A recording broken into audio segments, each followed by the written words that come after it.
O facto do Estado ter consultado grandes sociedades de advogados para a venda concreta e a colocação concreta da Galp, da EDP e da REN, segundo notícias vindas a público, não há nenhuma confirmação oficial, mas também ainda não foi desmentida essa informação.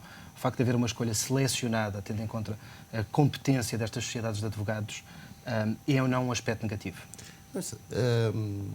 Para já não sabemos se o Estado fez essa consulta, mas admitindo que fez, e basta olhar para o histórico dos últimos anos em determinado tipo de operações em Portugal, não seria difícil delinear que existe um conjunto de sociedades que estão aptas a desenvolver determinado tipo de trabalho e a fazer o assessoramento em operações de grande dimensão.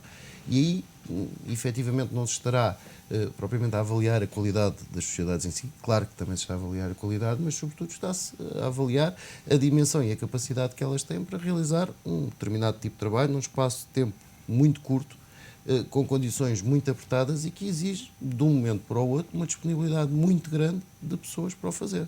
Portanto, na sua opinião, naturalmente, para concluir, não haverá... é muito as circunstâncias, o prazo muito curto, as competências que nem todas as sociedades têm, ainda para mais quando se cruzam áreas muito distintas do direito. É natural que o Estado se concentre nestas grandes, conhecidas como as grandes sociedades. É natural, eu não sei se advogados. são as grandes sociedades de advogados ou não, uma das que se mencionou até é uma sociedade que em termos de dimensão não é assim tão grande como tudo isso. É normal que o Estado se concentre naquelas sociedades que no seu passado recente estiveram envolvidas em operações semelhantes e que por essa via conseguiram num tempo curto dar resposta à necessidade, e isso eu acho perfeitamente normal. O Dr. Pedro Raposo já vi então que pelo menos não chegou nenhuma queixa de nenhuma associada sua por não ter sido consultada.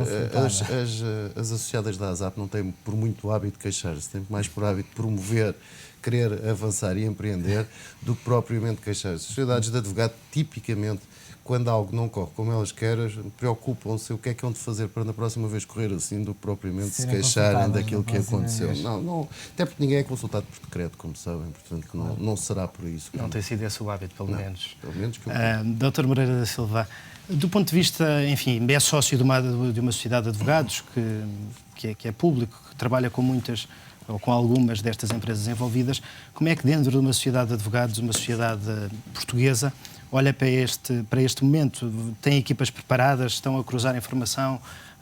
Como é que tem sido, de certa forma, a relação da sua sociedade com estas oportunidades, embora também condicionadas por todas estas circunstâncias? Realmente, como aqui já foi dito, este momento é visto como um momento de alguma oportunidade. Num momento, por exemplo, em que grandes investimentos públicos cessaram, como os investimentos em parcerias público-privadas, ou grandes concessões, ou grandes projetos da parte pública, as privatizações ou a reestruturação de grandes contratos são talvez as grandes oportunidades que temos pela frente neste momento. E uma sociedade como a minha, nesta altura, olha para uma consulta por parte do Estado, que acho que, apesar de tudo, é melhor uma consulta do que um ajuste direto, e sabendo-se que a consulta não é uma consulta a uma ou duas empresas, mas é uma consulta, segundo também vejo nos jornais, bastante alargada, a várias sociedades de advogados, vê isso também como uma grande oportunidade, mas não apenas, porque nós somos consultados, como penso que a maior parte das sociedades e de advogados portuguesas, também pelos investidores, e por isso muitas vezes nem sequer podemos e temos que declinar um convite da parte do Governo por exemplo, já estarmos com alguns investidores e que nos impede de poder estar de ambos os lados, obviamente que é algo que não podemos estar. Falou na questão do ajuste direto. Existe, não em relação aos advogados, mas em relação ao acompanhamento, enfim, financeiro da operação, já alguma polémica, embora que não tenha passado dos jornais, no caso concreto da Perela, que acompanhará por adjudicação direta a colocação de quatro das principais empresas que serão privatizáveis, custa-lhe este comportamento por parte do Governo, o facto de não ter lançado um concurso e de ter feito esta adjudicação direta? Esta pequena boutique. A mim, eu penso que também, como o meu colega diria, não me custa o que o cliente decidiu. Sim, mas como falava, agora, enfim, do elogio legais, estava a ser feito por uma consulta alargada. Em termos legais, não há ilegalidade. Nenhuma, na sua opinião? Em termos, por exemplo, o Código dos Contratos Públicos regula esta matéria, isenta a consulta financeira, que é o caso, da aplicação do Código dos Contratos Públicos, por isso está isento. A discussão que está colocada não é exatamente a escolha dessa entidade financeira estrangeira. É essa entidade financeira não estar na lista de pré-qualificados e, por isso, no fundo, quase que exigisse que tivesse sido aberto um novo concurso de pré-qualificação em que, então, essa sociedade se classificaria e, então, estaria de acordo com as regras da pré-qualificação e revê-se nessas ser, críticas. Ajustado.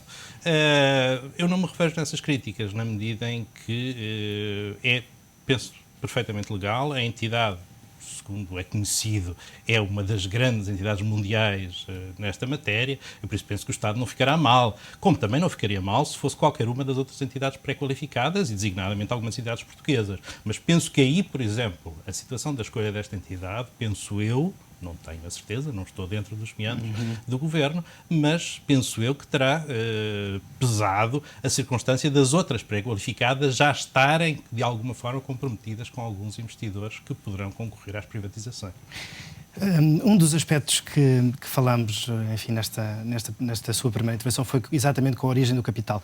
Como é que assiste, no seu caso concreto, à ida do Primeiro-Ministro, à Alemanha, à França, do Ministro dos Negócios Estrangeiros que esteve no Brasil, a tentar captar estes investidores sem dar nenhum sinal quanto à origem do capital? Pedro Passos Coelho fez o mesmo discurso com Sarkozy e com Merkel que Paulo Portas tinha feito semanas antes no Brasil.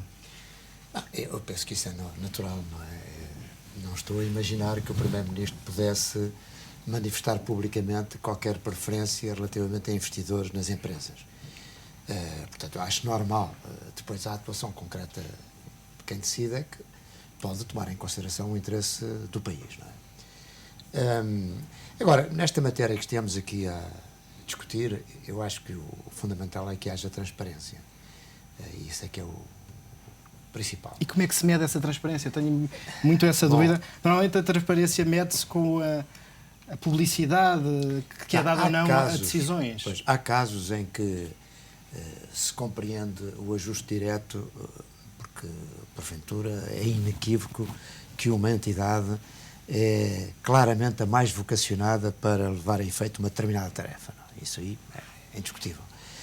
Quando se trata, por exemplo, nesta questão de privatizações, seguramente que não há apenas uma ou duas entidades, mas a falar, por exemplo, de escritórios de advogados, com capacidade para realizar um trabalho eficaz. Não é? E, portanto, aí eu penso que deve a consulta ser o mais alargada possível e os critérios serem critérios objetivos. Mas quais? É também muito difícil, enfim, perceber ao certo quais são os critérios. É o número de advogados, é o número de áreas de prática que têm, é uma competência adquirida. Exatamente, a experiência, o grau de conhecimento. Está no critério da consulta também, não é? Na própria consulta deve... Até porque a pré-consulta tem essa vantagem. Reparem, o próprio facto de se verificar as incompatibilidades que já existem, as incompatibilidades que não existem, a própria disponibilidade de determinado que se faz por isso. Uma sociedade de advogados, como outra qualquer entidade que presta um serviço, não tem sempre a mesma disponibilidade em termos de realização de uma operação e, portanto, ela pode, no passado, ter tido uma determinada disponibilidade e agora, porque está envolvida num conjunto de operações, não ter e, portanto, faz sentido. Agora, é importante, e eu concordo em absoluto com o que diz, que o critério da adjudicação, seja ele qual for, seja perfeitamente claro e justificado. Público, inequívoco e transparente. Claro.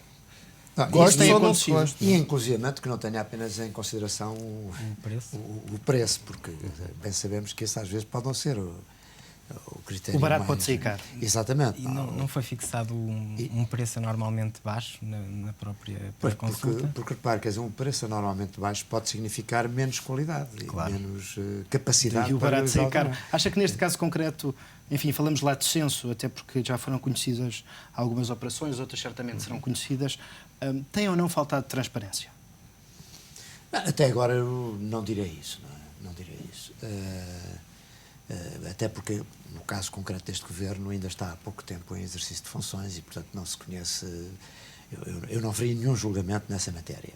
Embora, no passado, nós sabemos que houve aí críticas e polémicas em temas desse tipo, nomeadamente quando, enfim, aparentemente há ligações maiores entre determinados escritórios e membros do governo, Há alguns casos em que houve uma cota de presença de membros de alguns escritórios no governo. Tudo isso é menos desejável, porque as coisas sejam, de facto, o mais transparente possíveis. Não é? E esse é sempre, enfim, um tema que acaba por marcar a presença ou não dos Agora, advogados. também se permite, de num qualquer modo, governo que muitas das vezes pertence a sociedades com as quais o Estado faz essas adjudicações, nem sempre é transparente. Aliás, eu creio que o último governo foi o primeiro a tornar público todo o conjunto de contratos assinados entre as sociedades de advogados e aqueles que são os ministérios. Vamos fazer um curtíssimo intervalo. Regressamos dentro de momentos para a segunda parte do Direito a Falar.